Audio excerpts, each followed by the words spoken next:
What's good, y'all? UFC 308 just wrapped up. Saw an incredible card for the most part. The full card was main card was incredible. We saw great knockouts. We saw great submissions. Magomedov hit a beautiful spinning back fist on Armin, and it was an incredible knockout. I think that was the 11th or 12th spinning back fist knockout in the UFC history. That was really great to see. The fight started off really slow, not slow, but well paced with both of them, getting the range, both landing. It was an incredible kickboxing match. It was an incredible kickboxing match.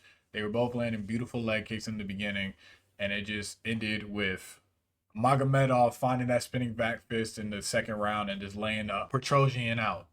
Then their next fight, LaRon Murphy and Dan Ige, kind of a lackluster fight. We saw some good grappling exchanges. Leon Murphy got knocked down in the first round, I believe. Easily bounced back, was able to overcome adversity and win that fight. Shout out to Leon Murphy. Then we moved on to Ankalaev. Ankalaev versus Alexander Rakic. I had Ankalaev winning this fight. Again, another slow fight. Probably out of all the fights on the main card, the less intriguing one, either him or Dan Ige, the Dan Ige fight.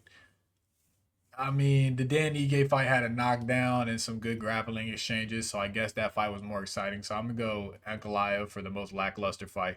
Ankalaev gets it done by majority decision. Good job to him. Then we got the banger, and when I say banger, I mean banger performance. Robert Whitaker versus Hamzat Chimaev. Easily Hamzat Chimaev's most hardest test, most hardest test. People may say Kamaru Usman was a harder test. Nah, Robert Whitaker definitely a harder test at the middleweight division. Y'all got to remember, Kamaru Usman was blown up and jumped up to middleweight on short notice, so he never really got to fight a full camp Usman. He fought Robert Whitaker after a full camp at Robert Whitaker's weight class, submitted him in the first round, even dislocated his jaw off of how tight he was squeezing his face. It was incredible. Hamzat Chimaev is the real deal. I don't think he gets a title fight next fight. I think he fights Sean Strickland or Israel Adesanya. Then he gets a title fight. I could be wrong. That's how I would play it.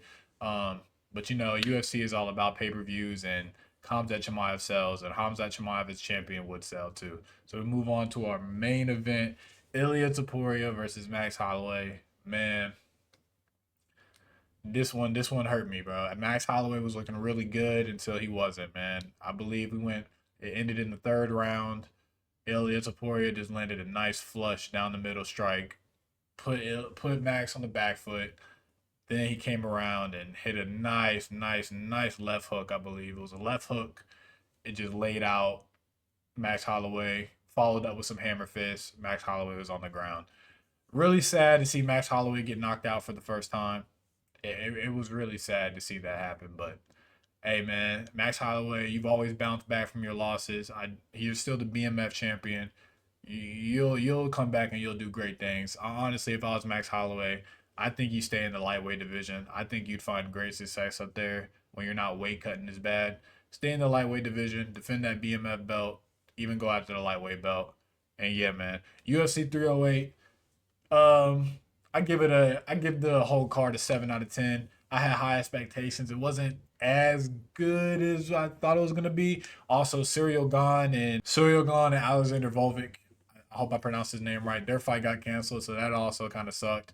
That was a good main card fight that could have been explosive, but hey, man, that's the name of the game with UFC, man. Pullouts and injuries, all that jazz.